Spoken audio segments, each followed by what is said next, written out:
You are listening to KC Sports Network, proudly presented by Emprise Bank, your partner in possible. What's up, y'all? This is One Royal Way here on Kansas City Sports Network. I'm Joel Penfield, Jordan Foote, and Josh Keiser. Joining me as always. Gentlemen, are you going to stay up and watch the opening of the World Baseball Classic tonight? Josh? I'm not. Nope. You're not? Your boy's a little tired. He had a very fussy child last night, so I will be catching the highlights tomorrow morning, I believe. Yeah, no, I'm in the same boat. I have a busy day Wednesday that needs my full undivided attention. So once I hop off this podcast, I'm going to be working on stuff and preparing for that. So I'll catch highlights, and we'll follow along, but we're starting off on a bad note, especially Joel's probably going to be watching intently, taking notes, all that good stuff. Nah, so. I told myself I at least wanted to stay up and catch a few innings before I went to bed. Yeah. Because the game, I think, is at 10 p.m. local time. It's Cuba versus the Netherlands. So I'm going to check it out just for a couple innings. And then I know there's a game in the morning at like 5 a.m. because they're over in Taiwan and Korea, I think, or where the Pool C or Pool A and Pool B games are.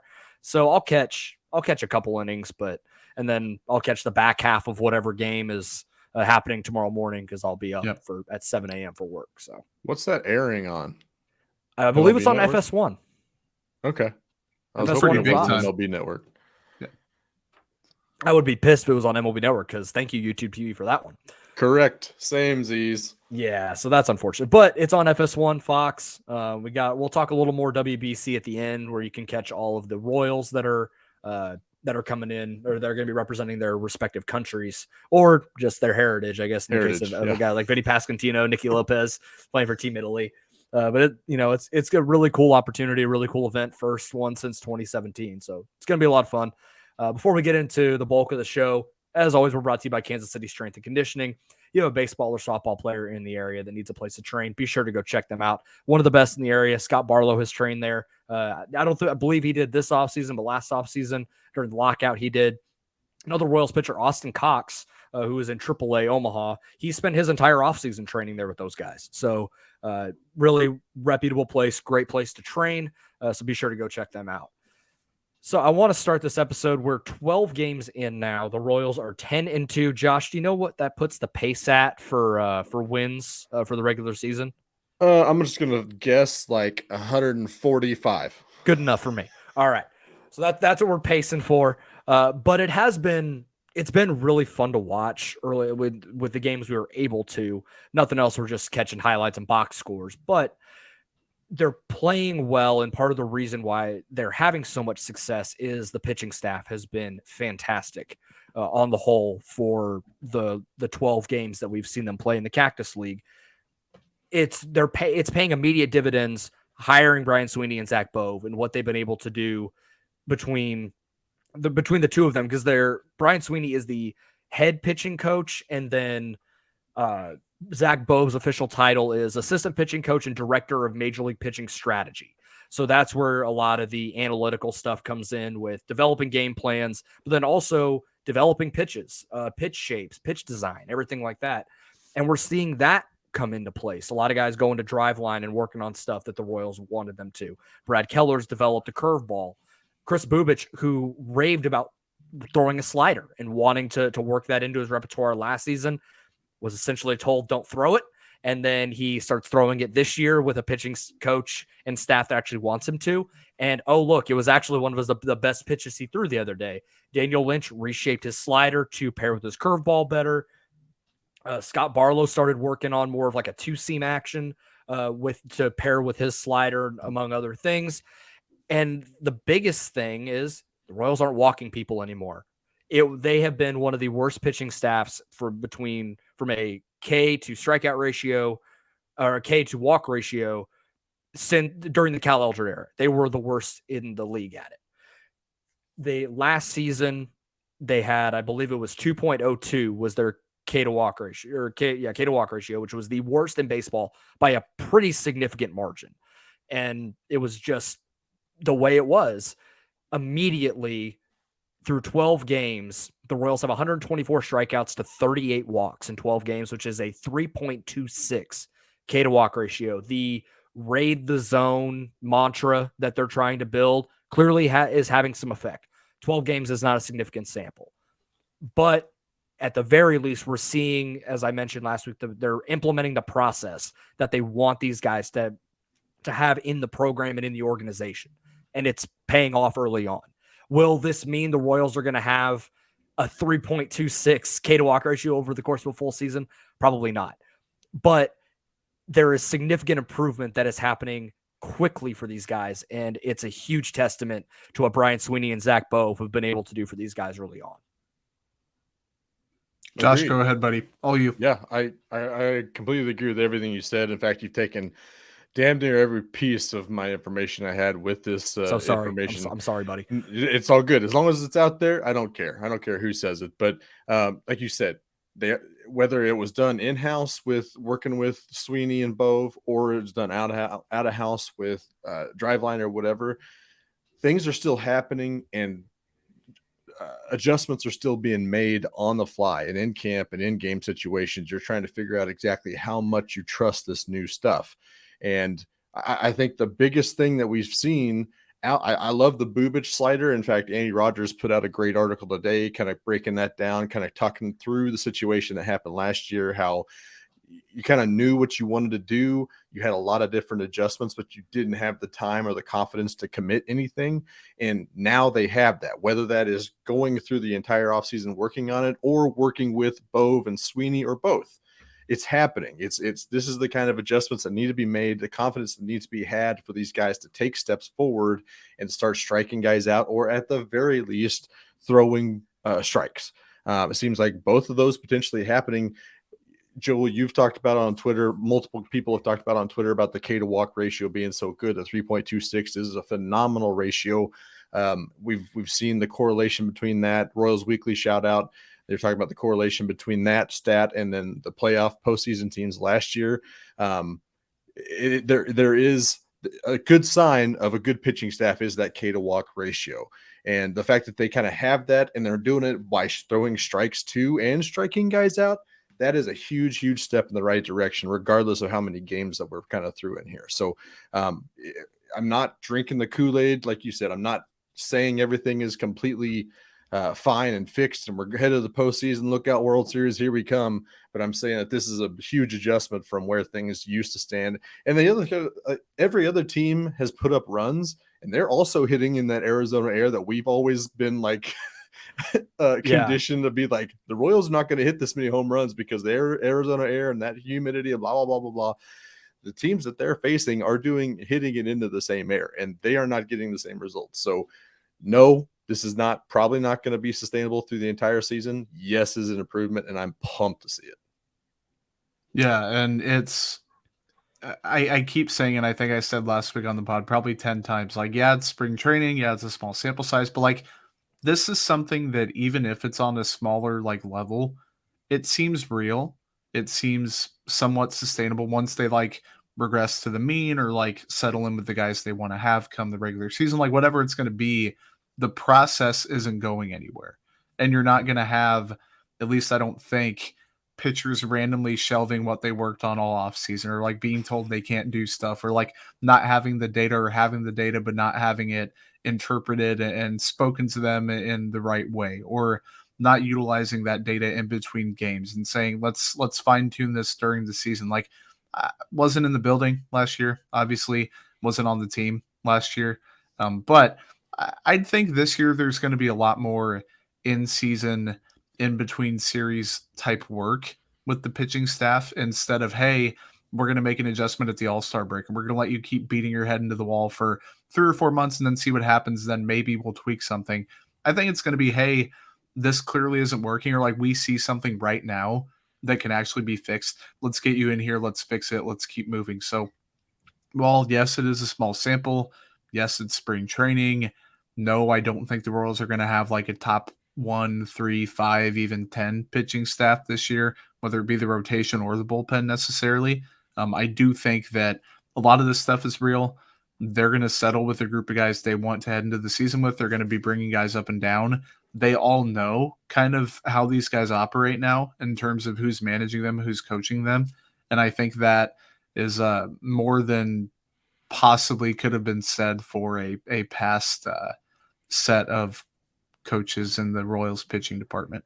The long gone are the days of a pitching coach telling the media they don't know how to help a certain pitcher. To be fair, that was after like 2 or 3 seasons of trying to get to the same guy. Yeah. That's still not good. Not good. Not No, good. Not by any means. Optically, in fact, terrible. But I don't want to spend too much time on that. Sure. So as I mentioned, the Royals had the worst K to walk ratio last season. 3.26 would put them 7th in baseball last year. Do I think that number is sustainable? No. But if they can be around 14, 15, which is between 2.8, 2.85, I think I think that's a massive improvement. Mm-hmm. And I think that's a attainable goal to have of, let's get into the teens in baseball in that particular stat, which helps with run prevention. It helps with strikeouts. It helps with limiting base runners. All of that stuff's super important. And the offense is going to match because I think this has the potential to be a really good offense for the Royals this season if everyone stays healthy and produces the way that we think they can.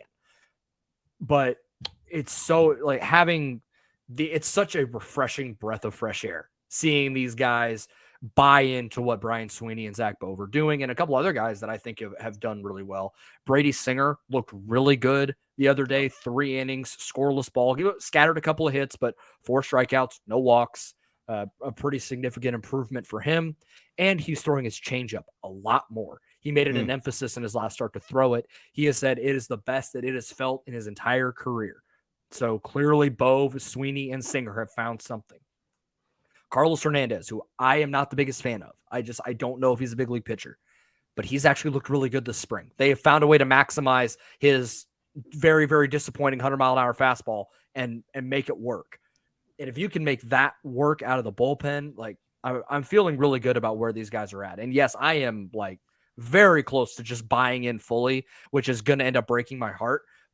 But as I mentioned, like we're seeing them do all the right things. There's no like red flags popping up early that are like, something's not right here. Like, and so if nothing else, that's some sort of improvement. And as I said last week, I don't think the Royals are going to make the playoffs. I don't think they're even going to come close. But I think we see the significant strides and improvements that we thought we'd see this year, and they're like not good, but they're fun. And we actually start to see like, hey, I think this could work long-term. The Royals are in a really good place.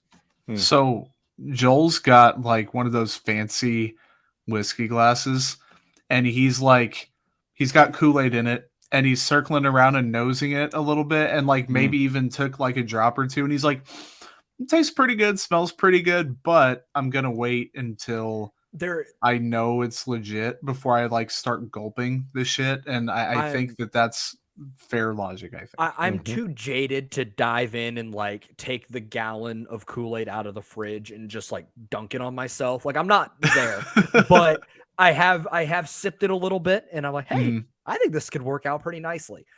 It certainly feels that way. It's a breath of fresh air from the last couple of years where it hasn't felt that way whatsoever. And a lot of it was just blind optimism last season. It just was because, you felt like even with a coaching staff I didn't believe in, like the players were good enough to just make it work. Clearly not the case. And they needed, some new voices in the room, and those new voices are getting through and these guys are buying in, and the process is in place to really make things work here.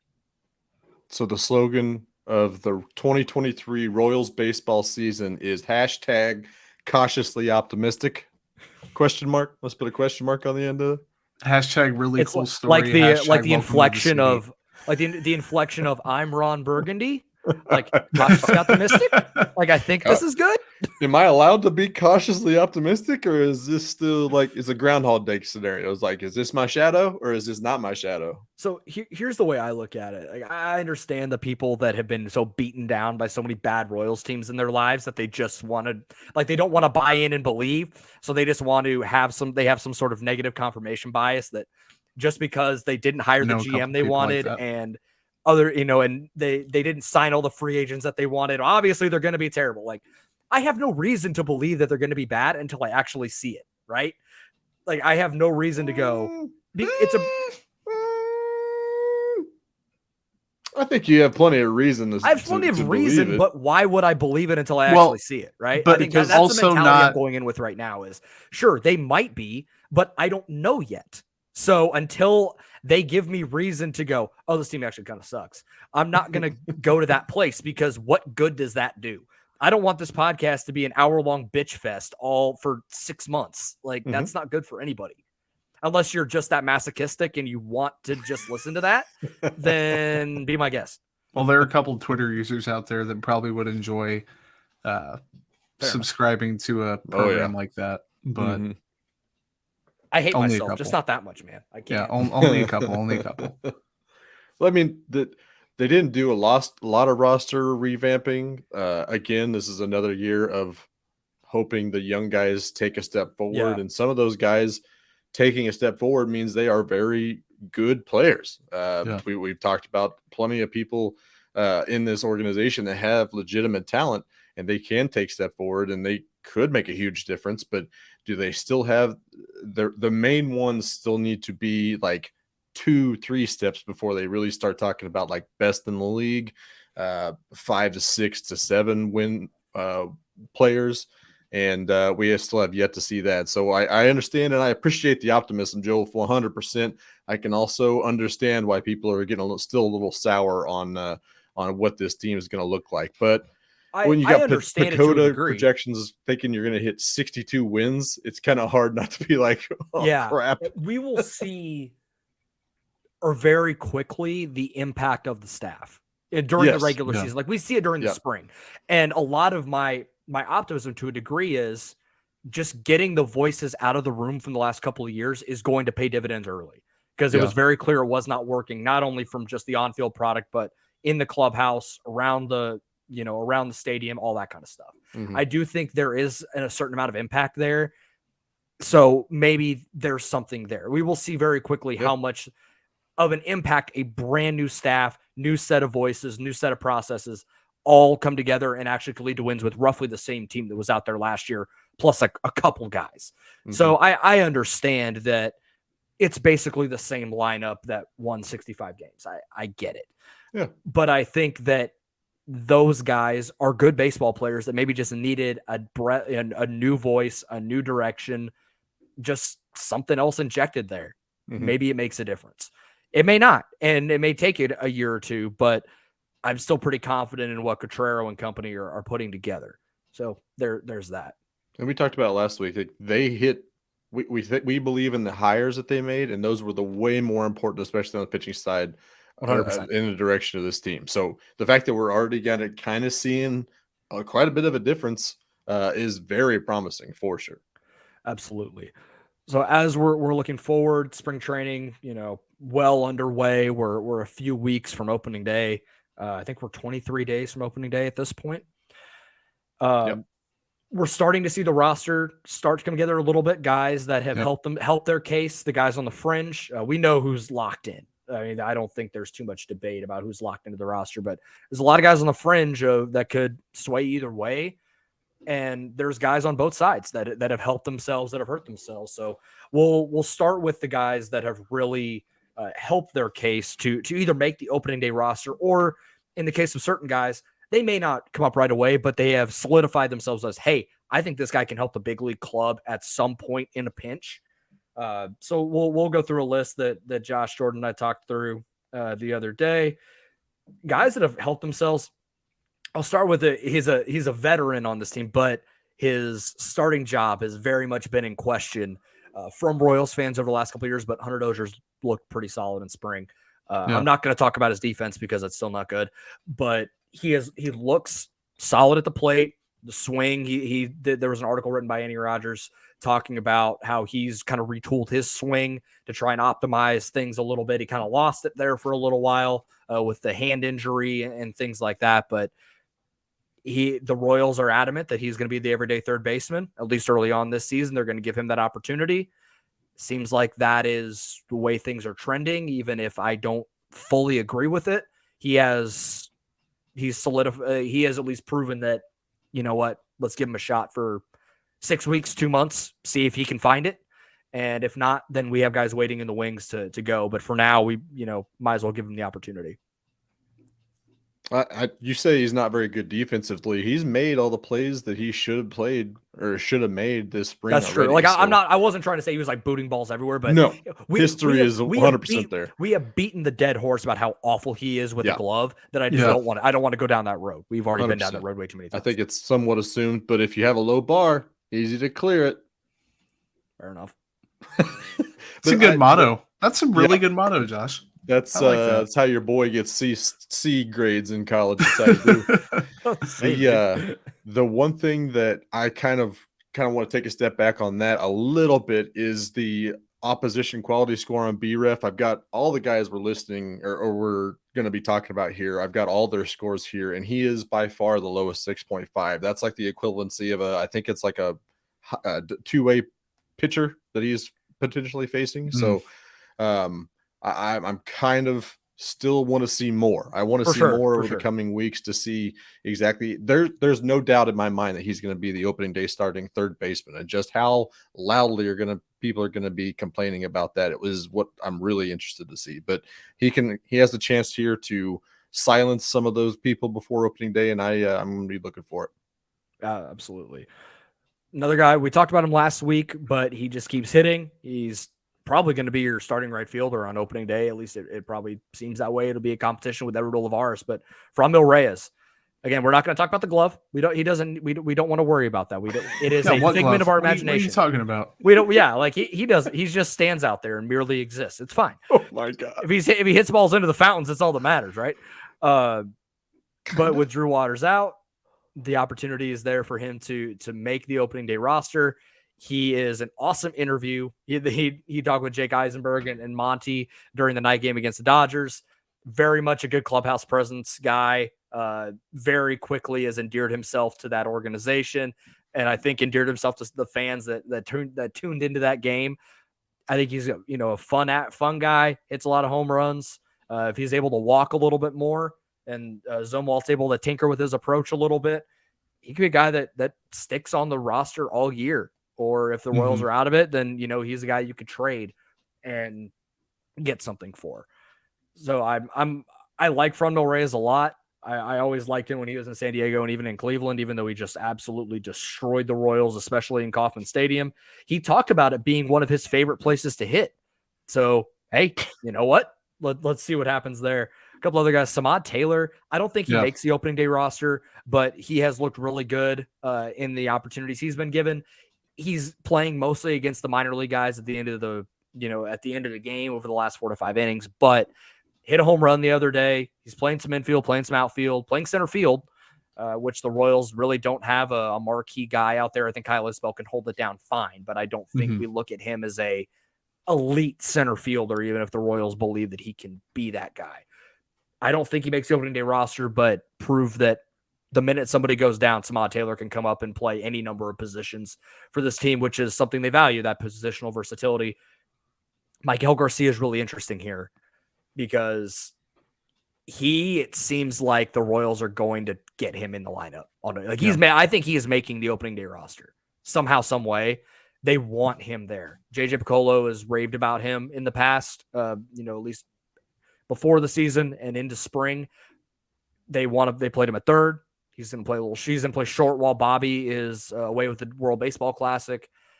Michael Massey has been solid, but I don't know if he has necessarily locked down second base at this point. And they're sticking Maikel Garcia out in center field. Sounds like they just want to get him in the lineup. They want that bat in there. Just following in his cousin's footsteps by being a natural shortstop, playing center field for some interesting reason. By the way, Maikel Garcia is related to Alcides Escobar, if you didn't know. But the Maikel Garcia out to center is interesting because that tells me they want him on the opening day roster. What do you guys think? He's never played. It was kind of the same scenario it was with him at third base. Like, he's never played that professionally. This is where he's getting run in spring training, sure, but do you really think he's ready for the majors just to force his way into the lineup? I don't know. It doesn't seem like that is the way that this front office is going to go, but I don't know. Maybe he's knocking on the door and busting it down. It's not necessarily the same thing, but MJ Melendez only played a handful of games in the outfield, and they were like, "Hey, dude, you're That's gonna go play true. left field because we want your bat in the lineup." At a certain point, it's get the bats in the lineup, and we'll figure it out from there.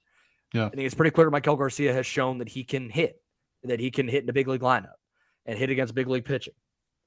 It's just a matter of finding a way to get him in the lineup and make it work. I think we have all, and everybody kind of expects him to be in left field, right? I think everybody expects MJ, it. yeah. He's only played at catcher or right field in spring training. Yeah, I know it's that been was weird. very interesting to me. That is interesting. But I think regardless, he's gonna be a corner outfielder and be in there. Sure. But yeah, the right field is interesting. Now I want to know what the hell they're thinking for left field. Yep. Right? Like, because you could talk about Prado, but he's like a naturally on that side of the field, so right field makes sense. But I don't know. Did we address JBJ at all? No. So he's on. So for those that didn't see it, he's on the minor maybe league contract. I just that figured. is purely depth in Omaha. I think It was just for fun. Yeah, and about 3 years ago, I would have thought, oh yeah, no, Yeah. that's like that makes the most sense in the world. But They tried to pay him. Yeah. Or they tried to make that trade for him before I think it was like a year or two before they went and got Benintendi. Yep. I have a guy that I was just looking at stats. This guy is #old for a prospect, like very old. Don't think he's going to play big league reps this year. I bet his opponent quality score is also very low. CJ Alexander 7 for 10, and he hasn't struck out yet. And that's a guy that struck out 30% of the time plus in AA in 2019, 20% of the time plus in 2022.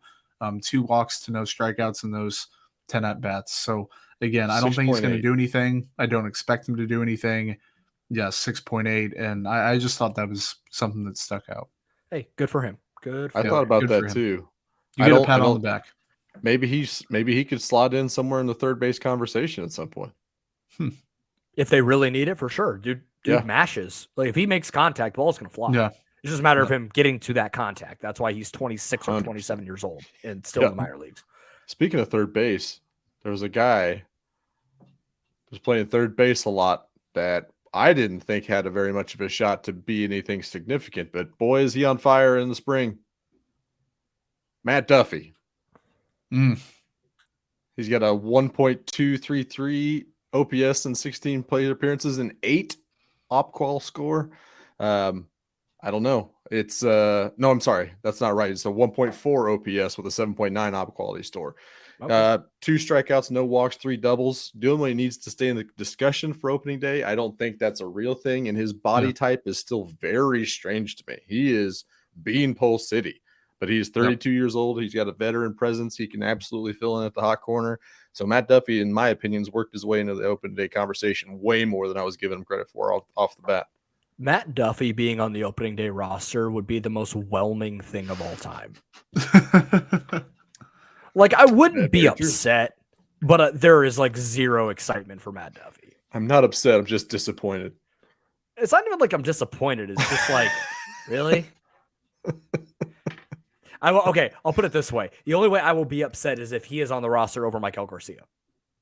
Like, if they decide to go with the veteran presence over Maikel Garcia, I will be upset. I think they could do that. I don't know. I think there's a 97% chance that happens. Yeah, I if I had to bet, I would bet that they do that. Not necessarily Matt Duffy, but like maybe someone, not inexplicably, because like you could see it, but you know what I mean. This is where we get into the new versus the old front office. I think if Dayton Moore was still here, that 100% would happen. I think it's like a coin flip with JJ. I think there's still some, like he was around Dayton enough that he values that sort of thing. Yeah. But at a certain point, he just wants the best players on the field, and he loves Maikel Garcia. He wants that dude to succeed so bad that I think if we continue down this road, then Maikel Garcia is going to be on the opening day roster. And maybe Matt Duffy is the guy that at this point in his career just wants to keep playing ball and goes to Omaha and buy some spreads with his some of that big league money that he's got stashed away, and is just a good veteran presence that's there in AAA. And then in a pinch, somebody gets hurt. Okay, give him 2 weeks in the big leagues. That's fine. I am not anti Matt Duffy. I just don't want to see him on the opening day roster. Sure. The other thing we know about JJ is the fact that he is going to put an emphasis on controllable years and cheap controllable years on Yeah. that, which is Michael Garcia to That's a true. T, 23 years old, I think. Yeah. And his natural position is shortstop. Bobby Witt Jr. wants to be there. They've committed to him being there. We'll see if these long term and if they do have to move Michael Garcia off of shortstop to get him up to the league. I think that they are going to give him more shots to learn center field, to learn third base That's potentially very fair. before they start trying to force the round shape into a square peg. This isn't like the San Diego Fernando Tatis. We know that it's go time because you just paid Hosmer and Machado. That's not what this year is. That could be next year. But by that time, maybe Michael Garcia has already worked his way onto this roster. That's where my head is. Not quite force the issue just yet. See if we can control a little bit longer. See where we are. Let him season. 23 years old. I mean, it is what it is. 200. I think it's like 208 plate appearances above AA baseball. So Yeah. I don't know. I could see it going both ways, but I'm with Jordan. If we're betting on it, I would 100% bet on Matt Duffy or even Samad Taylor making this roster before Michael Garcia, despite the hospering. So some of the pitchers that I think have proven themselves really solidly early on. Jose Cuas had, kind of up and down last season in the big leagues, but looks disgusting to start. Yeah. Again, just adds a different look. It's a little different. And the Royals loaded up on some bullpen arms. So there is a competition out there for that, those 8 spots. And hey, I think he's proven, at least early on, that he's not just a flash in the pan, really good story, that he's, someone that can contribute in this bullpen. Richard Lovelady, coming back off Tommy John, has been really solid as well, coming from one of those lefty spots. I don't know if he's going to make the opening day roster with Josh Taylor and Aroldis Chapman. But they need that third lefty, so maybe. Yeah. That one's going to be kind of tough. And then Carlos Hernandez, I mentioned him earlier. He has looked about as good as I've ever seen him in a Royals uniform. Seems like Bove and Sweeney have figured something out with his repertoire to make it work. And, I think, and he's still a young enough guy that he can, you can buy in. If you can get him to buy in, then, maybe there's something there out of the bullpen. I don't think he starts again. Doesn't seem like that's his mentality, his the way he goes about his business just doesn't make sense for every 5th day. Kind of needs to feel like he's going to throw every single day. So it seems like that's probably going to be the case there. Anybody else that you felt like has kind of helped themselves early on before we move into the guys that really haven't? Ryan Weiss has 8 strikeouts to 1 walk and a 180 ERA in 5 innings. Again, this is not the tier of players that we're probably going to talk about in terms of guys that are going to definitely make the team and impact the big league roster in a big way. But again, I was perusing the stats and I had no clue. I was just I didn't know he had been that good. So kudos to him. With the way that the Royals are probably going to shuffle the bullpen quite a bit this year to save guys and give guys opportunities. Ryan Weiss is the guy 100%. You stash him in Omaha. And then I think, because I think he's on the 40, not 100% sure, but I think he is. Because he was in that, I think he was in that trade with Emmanuel Rivera and Luke Weaver. I think he was the player to be named later, or a throw in. And so that was, I can double check, because I know he was with the Diamondbacks. Yeah, it was a waivers claim. Oh, it was a waiver claim. Okay. Yep. My bad. I know he was with the Diamondbacks, so it sounded right. But I couldn't have pulled that name anyways. Yeah, stash him in Omaha, and then somebody gets hurt, or just, hey, this guy needs a little bit of a break or a reset. Come on up. And it seems like he can contribute right away. Low leverage type situations, but another good arm. You can never have too many good bullpen arms, or at least serviceable bullpen arms, especially on this team. And I don't think I have anybody else that's really I want to bring up, but I do want to take the opportunity to talk about how genuinely excited about this bullpen I am. I think I mentioned it last week that, you got a solid 4 in Barlow, Coleman, Chapman, if he's got it together, and Stamont has looked great in spring training. That's 4 dudes that is just very solid at any given moment that you can unlock those guys. And then you can take guys like Amir Garrett, Taylor Clark, Josh Taylor, Carlos Hernandez, if you work in Lovelady, Cuas. There's just so many guys that you can mix and match in this bullpen. Q wants to do that this year. That's like his main point of emphasis with that bullpen. That he's going to look into doing way more of. And I'm pumped about actually having some good arms with good histories, with fixable things, and the other guys that they went and got, like the Cruz and the Sisk and all these other guys they've acquired. They've got funky stuff. They got stuff. So it's just very fun to kind of think about what this bullpen could be. And that's even before talking about potentially any of these failed starters transitioning to the bullpen. So I'm very interested in seeing how this bullpen plays out this year and very excited for it. For sure. So these are the guys that that probably had a spot or felt like they had a good chance to make the roster that certainly have not helped themselves out. Jackson Kowar, man, I don't know anymore.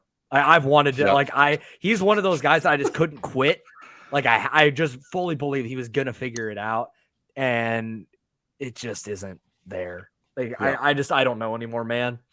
I want it to work. One of my biases when it comes to scouting and evaluation is if you're a righty with a plus changeup, like I love you and I just want you to make it to the big leagues. And just he was so good from the time the Royals drafted him through AAA and got to the big leagues, and it's just gone.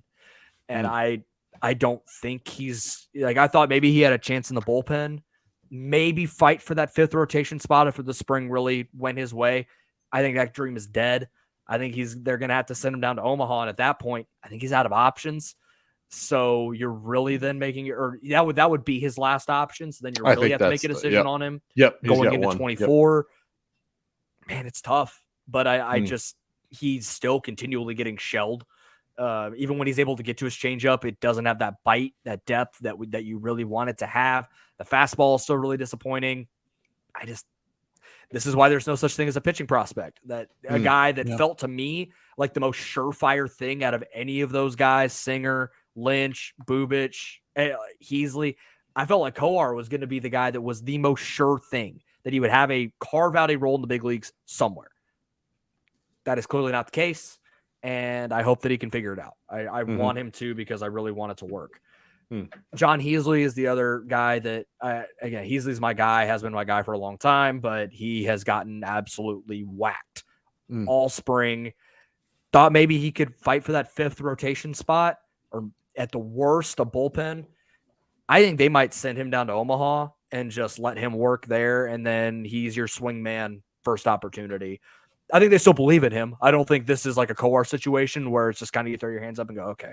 Like, it's just not there. I think he's shown enough in his time in the big leagues that, hey, there's something there, even if it's a swingman role that, I think he can provide something, but maybe he needs a little more seasoning and a little more time to reset in Omaha. Now, it's just been 2 starts, but neither start has been good. So it's not like there's much you can take away and go, hey, I still think there's something there regardless. It just hasn't worked early on for him. The thoughts on either of those guys or anybody else, any other pitchers before I get to the position players? I don't really have much. They both faced some of the stiffer competition in spring. I'm still not giving up on Kowar. I still like you love what the changeup is right there. So I'm right there with you, but he's got to show way more than he has. But yeah, that's kind of all I had. I had 2. Max Castillo's only pitched 2.2 innings, but he's given up a home run, 4 hits, 5 runs. Jeffrey Del Rosario, who seems like he's been a Royals prospect for like 50 years at this point. And he's only like 7 23. hits. Yeah, it's ridiculous. 7 hits, 6 runs, 3 walks in 3 innings. He's overmatched apparently at this point still. Even against like AAA guys. Yeah, like so he's pitching not at good. the end of games when it's all prospects. Yeah, not good. So the 2 position players, Matt Beatty, who they brought in as a non-roster invite, it's kind of the Matt Duffy thing where it's just whelming. Like, I like Matt Duffy. I watched him in AAA when he was with Oklahoma City before he got called up. And, I got like, oh, that's kind of a good story. I think he was a late round pick that just kind of worked his way up. And he kind of feels like a guy that the Royals legitimately could want to have around. And similar situation, like I've talked about with some of these guys, just put him in Omaha and, first sign of trouble or first, an injury, Matt Beatty has enough big league time that he could fill in for 2-3 weeks if he really needs to in some capacity, and it's going to be okay. There's nothing real flashy about him, but I don't think he's going to make the opening day roster in any capacity.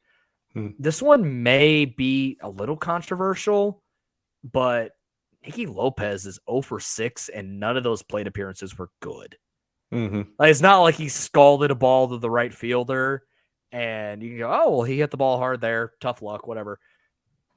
It's just not very good anymore, man. And it was a legitimate competition with him and Massey, but now Massey's going to have a little bit of the upper hand because Lopez is with the World Baseball Classic and Team Italy, where he's going to go and play there. And hey, maybe if Nicky turns it around and figures it out over there, maybe there's a little bit of that confidence back, and he has an opportunity to be the everyday second baseman early on.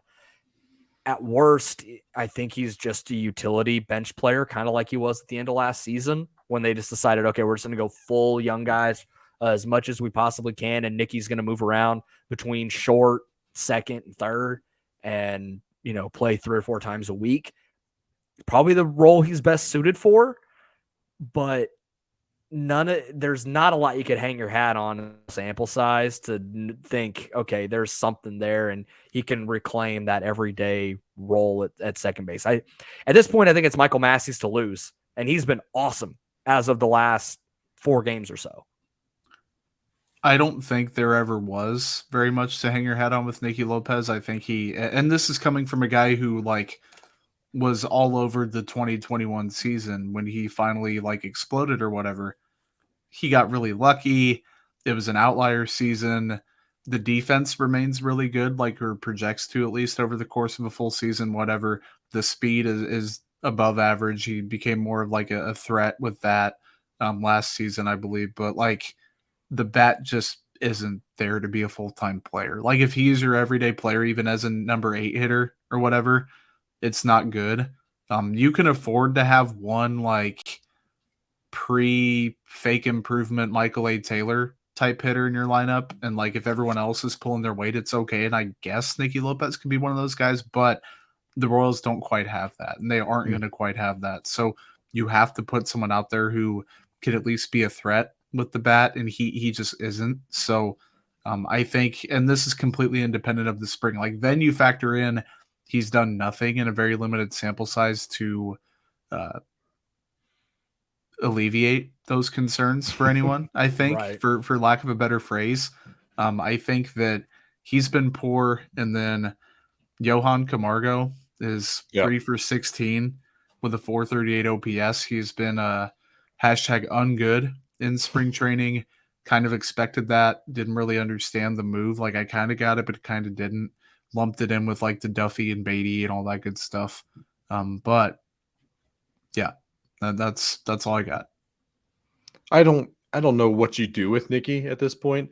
Yes, he can be your super utility guy for the infield and be a defensive replacement or a pinch runner. But who are you defensively replacing? Maybe Hunter Dozier at third. Is Nicky that much of an upgrade? His glove is, but is his arm? I don't know. He has 3 options though. I don't know what he would be sent down to Omaha to work on, but he does have roster flexibility with those options. And I wouldn't be surprised if at some point he was optioned this year. But I do also think that they, as an organization, believe in him as a roster cornerstone. When they did the Baby Blue promos with George Brett and Singer, and he was one of the guys. He was in front of Vinny, right? Or was that Bobby? so. That might have been Bobby. Yeah. Either way, he was part of the 5 or 6 guys in there. So I think, from a promotional standpoint, Nicky Lopez is still involved in those promotions, and I don't think he's going anywhere. So yeah, he's got intangibles. Do you just call the Dodgers and go, hey, you need a shortstop? We'll take a case of Dodger dogs and double A prospect that we have no idea his name. I don't know. I think you wait until mid-season, and if you have a better picture of maybe Hunter Dozier got hot and then you flipped him and Michael Garcia's up at the big leagues, or Samad Taylor got up there and was playing some infield or whatever. You wait and see what you have or what you don't have. And maybe if Lopez is playing a little bit better than you expect and his weighted runs created plus is 90 or something, and he's playing good defense in a limited sample, if someone calls you up and says, hey, what do you want for Nicky Lopez? And you do something like that. Now, beginning of the season, they almost surely are going to keep him around, I think, just to start off. But once you get rolling and those like results start coming out and the slash lines are starting to build up, like the justification for playing him more than just a part-time role is not there, I don't think. Right. Barring anyone or multiple people getting hurt. But like Josh said, the promotion standpoint, the leadership standpoint, the intangible standpoint, the cost standpoint, like it's not a sunk cost at this point, even if he's just playing defense as a utility guy. So I think they do kind of just sit and let that simmer. Sorry, I'm looking something up really quick. Oh, you're good. We love live lookups. What was last week? The Billy Butler. It was Billy Butler. Billy Butler tweeted about that, right? Mm-hmm. Yeah. Shout out. Yeah, good follow, good guy. I like him. Joel, what are you looking up? I'm looking up when the Vinny Nicky Lopez bobblehead night is. So you're like, if he's still around then blah, blah, blah, blah, blah. Or afterwards. Like it's the day after that, they're like, all right, dude, you're going to Siberia or wherever it is. I'm wondering how close it is to the trade deadline. Is it the two of them together? Yeah. That's going to be real awkward if they trade. Yeah. And I kept seeing the Dodgers coming up. It's like, just because there's a fillable hole doesn't mean the Dodgers would be interested in that. He does not strike me as an LA Dodgers player. The White Sox thing, I was like, he has ties there. Like that makes perfect sense, even though it is an interdivision trade. But like LA, I could not really see him suiting up there. Like when Danny Duffy went there, it obviously made sense. Like you can see certain guys, like when Moustakas left, you could see the teams he landed on, like it making sense for him. Nicky Lopez, like, again, I just cannot see him doing that. The White Sox are about to trounce out Elvis Andrews' old ass. Mm-hmm. At second Joel, I'm base. trying to stall for you. No luck, unfortunately. So I wonder if they pulled the date to go, I wonder if there was interest. But as far as I know, the Vinny, Nicky, like Simba, bobblehead thing exists. Yeah. At least that was part of the offseason promotion. So we'll see. So I mentioned a little bit at the top, but the World Baseball Classic is happening. It's starting. We're recording on Tuesday. So Tuesday night, Cuba versus the Netherlands is going to kick things off. The U.S. doesn't play until March 11th, I believe. March 11th through 15th is when that pool is being played. In pools, the U.S. is in Pool C. Brady Singer and Bobby Witt Jr. are on Team USA. Brady Singer is basically the best starting pitcher on Team USA. Adam Wainwright is getting the first game against Great Britain. I'd imagine they're going, but they're going to go with Brady Singer probably game 2. Vinny Pasquantino, Nicky Lopez on Team Italy. MJ Melendez is on Team Puerto Rico. Ronald Bolaños is on Team Cuba. 3 guys on Team Venezuela: Max Castillo, Salvador Perez, Carlos Hernandez. Robbie Glendening is on Team Australia. And then does the name Ronald Medrano ring a bell? Because I believe that is Team Nicaragua. That does. He's a prospect, right? Or is he? Yes, that is the first I've heard his name. Does anyone know what team he played for? No clue. I've heard the name, but I have no clue at all. I'm sorry if Ronald Medrano's family or anybody listen to this and wants to insult me and call me terrible things. If you want to do that, please like and subscribe, and you can use the comment section to do that. I had to bribe my best friends to subscribe to our channel, and I said, you can berate me in the comment section if that's what it takes. Huh. Yeah, I mean, the Nicaragua Winter League. He must have been like a minor league free agent or something. Yeah, I hate Cardinals minor leagues. I hate being like uninformed, but that was a name when I saw the graphic. I was like, wait, who the heck is that? Looks like he was in the Cardinals minor league system into 2015 and then hasn't pitched again until the Nicaraguan Winter League last season. Well, you know what? Good for him. He's getting to represent. Absolutely. So that's pretty cool. I'm a Medrano fan now. Any early predictions on who you think might actually win the whole thing? I'm the Dominicanos. It's hard to go against them, right? ridiculous. Like, Ridiculous lineup. this is not an insult to anybody else that is playing in the WBC, but I just want a 7-game series between the United States and the Dominican Republic. Yeah. And just let that happen. Let them battle it out. Here's what sucks is that the U.S. and the Dominican Republic are on the same side of the bracket, so we won't get a final. The best final we probably can get is either the Dominicans versus the Japanese, or the U.S. or the Americans versus the Japanese. Which, in that case, the Shohei Ohtani Mike Trout championship at bat matchup is going to be legendary. Yeah.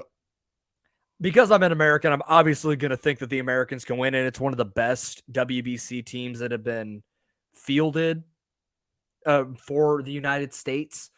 Having Mike Trout, Trevor Story, obviously Bobby Wood Jr. is on there, but Nolan Arenado, Paul Goldschmidt, Trey Turner, Cedric Mullins, like that whole team is just insane. But then you look at the Dominican team and like Jeremy Pena, who won World Series MVP, might come off the bench. Yeah. Wander Franco, Wander Franco, gonna be on the bench. Like the outfield is gonna be Julio Rodriguez, Juan Soto, and Teoscar Hernandez with Eloy Jimenez coming off the bench. And Nelson Cruz is in DH. It's absurd. And I think Nelson Cruz is like the GM of the team. Like he helped build the team. Yadier Molina is the manager for Puerto Rico. It's ridiculous. There's so much talent. Ian Kinsler is the manager for Team Israel. Good for him. Huh. There's so much talent out there. And like just tracing the connections back is also equally as cool, I think. Like I didn't know Ian Kinsler was affiliated with Team Israel in any capacity this year at all. Like I didn't know Nicky Lopez was Italian. I had no clue either. Yeah, like seeing the whole thing, just connecting the dots and then seeing how stacked some of these lineups are. Or like if one player jumps out at you, you're like, oh shit, like I know that guy and he's from this country or playing for this country, and it's just a unique thing. It is. It's super cool. Like Marcus Stroman played for Team USA in 2017, but his mom is Puerto Rican, so he's like, you know what, I'm just gonna go play with Team Puerto Rico this time. Which it's cool that they allow guys to do that. Like Freddie Freeman is Canadian, but he grew up in Southern California, but he's playing for Team Canada because he can. Like that's. It's really cool. It's a really cool event. I'm glad that they're bringing it back. It's a long overdue. It was supposed to be in 2021, but obviously the pandemic delayed things. But this is a really cool event. 2017 was electric. It was awesome for the game of baseball. And I hope that this gives a lot of momentum for the sport going into the regular season here in the MLB, and a really cool showcase for a lot of these guys, especially on that play in Japan and Korea. Yeah. Like if you are going to do anything, watch the Japanese team Japan, because holy crap, there are some guys on that team that are going to be forces in Major League Baseball soon. Roki Sasaki, I think it's Yoshinobu Yamamoto is another guy. Look for those guys in the next couple of years to be in the major leagues because they are nuts. There's a lot of really, really good players like Shohei Ohtani, who's the best player on the planet, is like, I'm probably like the 5th best player on this team, which maybe he's humble, but maybe he's wrong. It's like, well, actually, but maybe he's right. Yeah. But regardless, it's going to be a lot of fun. Be sure to check that out. Thank you to everybody for listening to this episode. We'll be back next week. Be sure to subscribe on Spotify, iTunes, wherever you get your podcasts. Hit that notification bell so you know when our shows go live. Do the same on YouTube, KCSN Kansas City Royals. Hit that subscribe, hit that like, smash the bell so you know when the notifications for when our episodes go live. We're going to be coming at you all season long, talking about the Kansas City Royals. We'll talk to you next week. Thanks for watching this production of KC Sports Network, the fastest growing sports media network in Kansas City. Check out these videos that feature our team of more than 15 former players, insiders, and analysts, bringing you the best Chiefs coverage you can find. Entertain, educate, inform. KC Sports Network.